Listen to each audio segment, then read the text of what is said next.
This might have the worst ending I've ever seen. Might. So I love horror sci-fi, it's probably my favorite genre, and back when this was, coming out, if you know the ending, that was really funny, you should probably laugh. I was really excited for it. The premise is good, but the trailer made it look so much better than it was. If you need a comparison, I would say Longlegs, not the same type of hype surrounding it, but if you were disappointed by that trailer, just wait till this movie. Speaking of, Men begins with suicide. Harper, her, watches as her husband falls from many stories up. Weeks later, Harper is gone on a holiday and is trying to forget that part of her life, staying out in a small town really in the middle of nowhere. Once she arrives, she walks up and takes an apple from the tree. And this is where it starts. I mean, God literally told you not to do this. And oh, he saw you do it, so better watch out. Anyway, he lets her in and starts showing her around the house, really over-explaining everything. Mansplaining, maybe. Brings her bags in and does not let her help. Then comments on the apple. No. Mustn't do that. Forbidden fruit.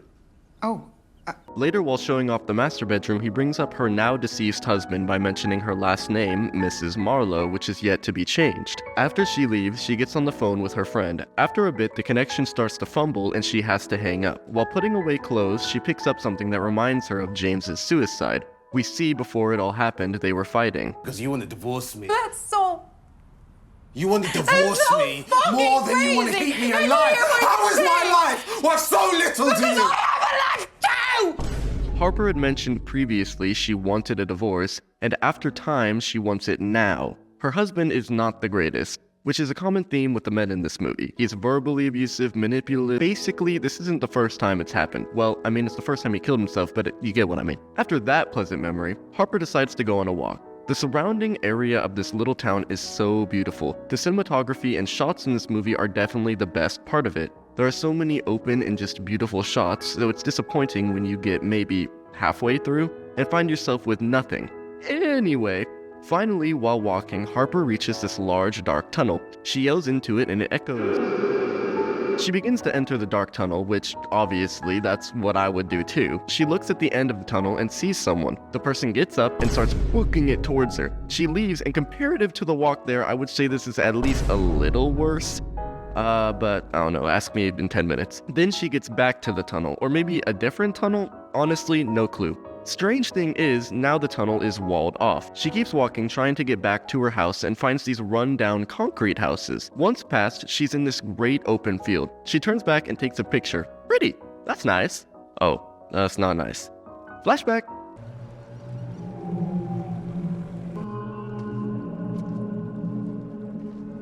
Oh, that's really not nice. Later, she's looking at the pictures she took, really relishing in the moment. Strange naked guy is pretty cool, I agree. The next day, she's chilling, doing work shit, whatever, right?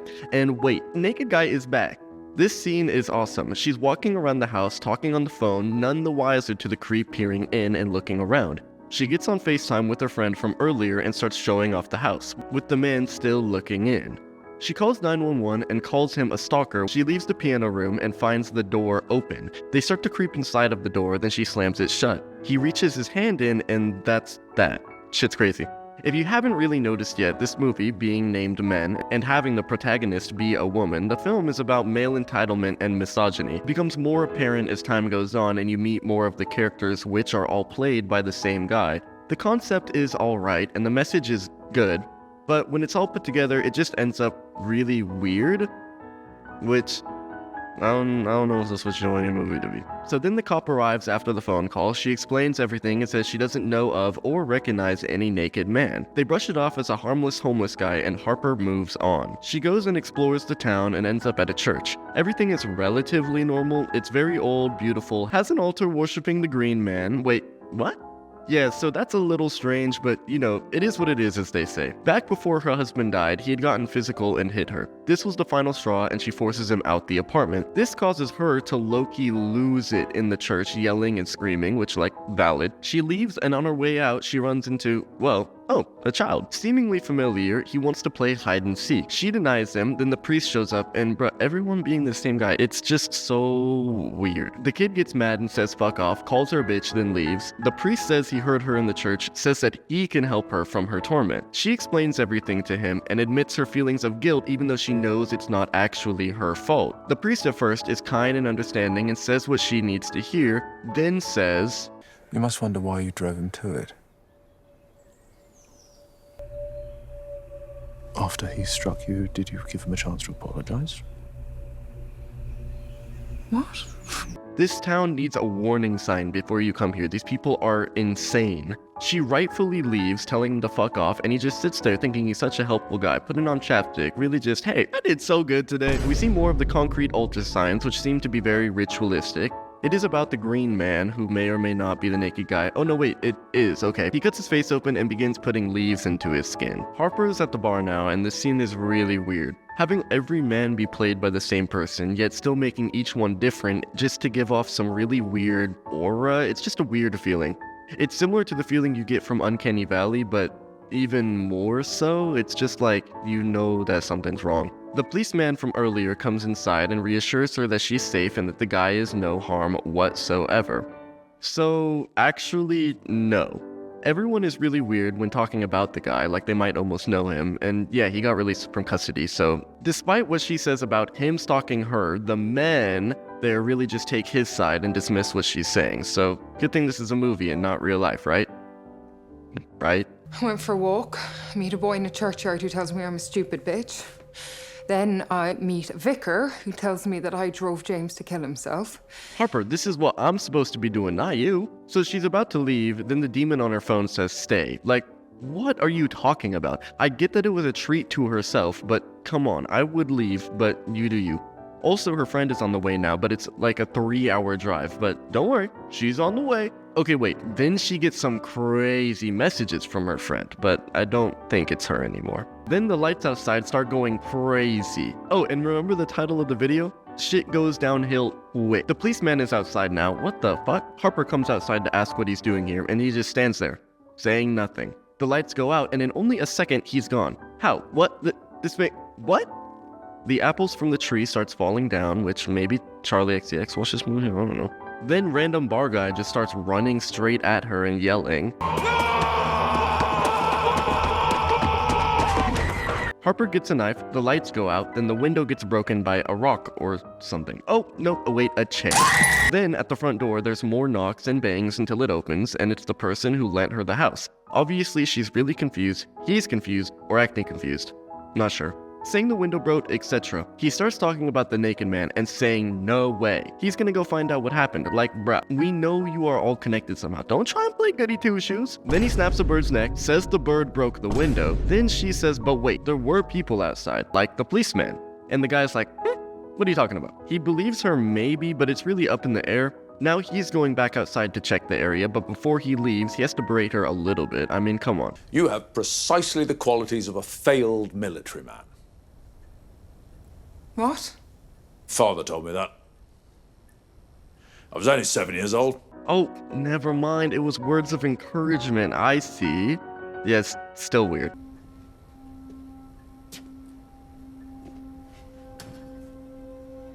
Jeffrey?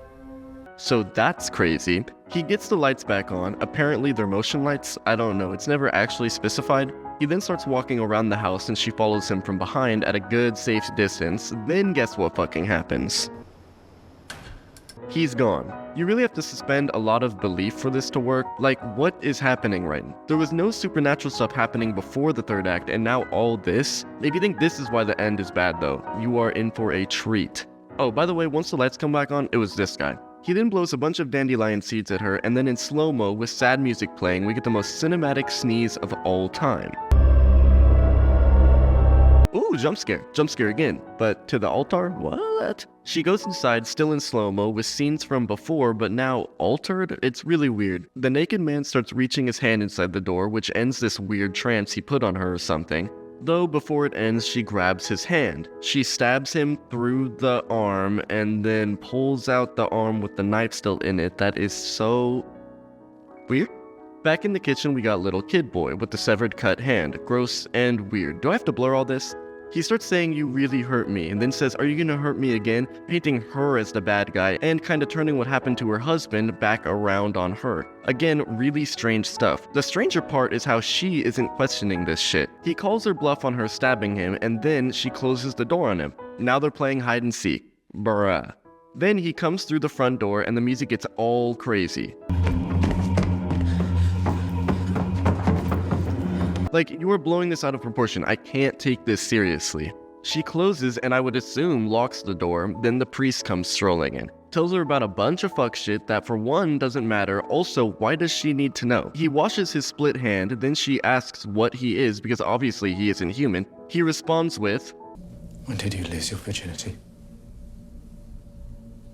like, I'm sorry, I can't take this movie seriously. Is it creepy? Yes. Is it eerie? Maybe. And this could be whatever, but it's so fucking weird it pulls you out of the movie. He then describes her in his favorite sex position, then says she's basically a sexual deviant, but I'm saving you the worst of it. He describes it in so much detail, then says because he made those thoughts, it's her fault that she has a power dynamic, just based on those thoughts he had. He then says he can't win, etc, etc, etc. Is it an analogy of what could happen in real life? In a way, but this scene just doesn't work. Right before this, she almost died, he was actively trying to murder her, then this? It just makes no fucking sense. Why would you play with your food to never eat it? Spoiler, but whatever. During this though, his random speech puts her under another trance. He then proceeds to at the very least take advantage, but somehow she breaks the trance and stabs him. Do I need to mention again that I hate this scene? Regardless, she kicks him off of her, in slow-mo nonetheless, then runs through the house to her car and drives away with a bunch of random cuts of her standing and leaving slowly in between.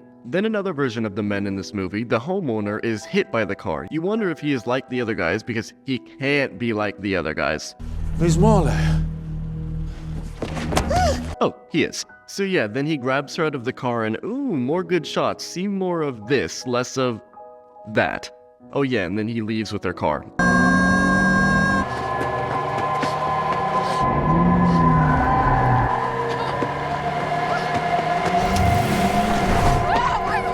This scene is actually good. When writing this, I was like, okay, do that. So then he crashes the car and it's like, yeah, okay, we knew that was coming at some point. She lays down and starts crying, which is so valid, but also you need to lock in. Then we see Green Man and he's standing in the light, naked again. So much blurring in this damn movie. So yeah, he falls to the ground and is hella steamy and you're like, why could that be? Why is there 90 tonal switches in the last 15 minutes of a movie? Probably just because they felt like it. Anyway, now you're gonna see full frontal shots and everything else of Green Man giving birth.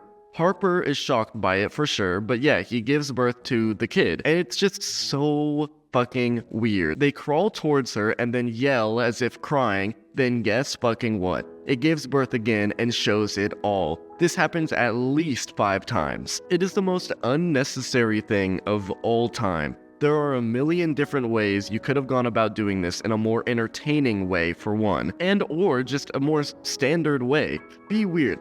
I love weird. I love peculiar. I hate this. This is neither. This is just bad. She gets done with the birthing monster, which is to be expected, literally just waiting. Anyway, 10 minutes later, it turns into James. He comes in, sits on the couch. He looks exactly how he did after committing, which all was done to him by Harper on the trip to the different men. He explains this to us like we don't have eyes.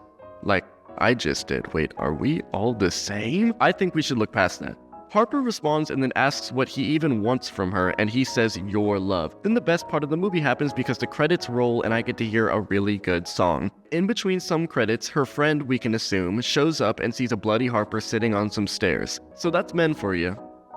This movie is like, I guess, fine. It's not terrible because the acting is great and the cinematography is excellent, just everything else falls short. I'm not saying with my criticism either that this movie is unexplainable and that the supernatural elements have no place. I love ambiguity in movies where everything isn't explained. This just seemed like if a man tried to pretend to be a woman and write about his or her struggles. Being that a cis-het white man did write this, it figures. Don't get me wrong, I love Alex Garland, pretty much everything else that he has made. I just really feel like this movie falls short the more we get to know anyone other than Harper. It's an interesting concept, fell flat. Anyway, tell me what you thought about Men. Maybe you disagree and hate me because you loved it and then you're right, okay bye.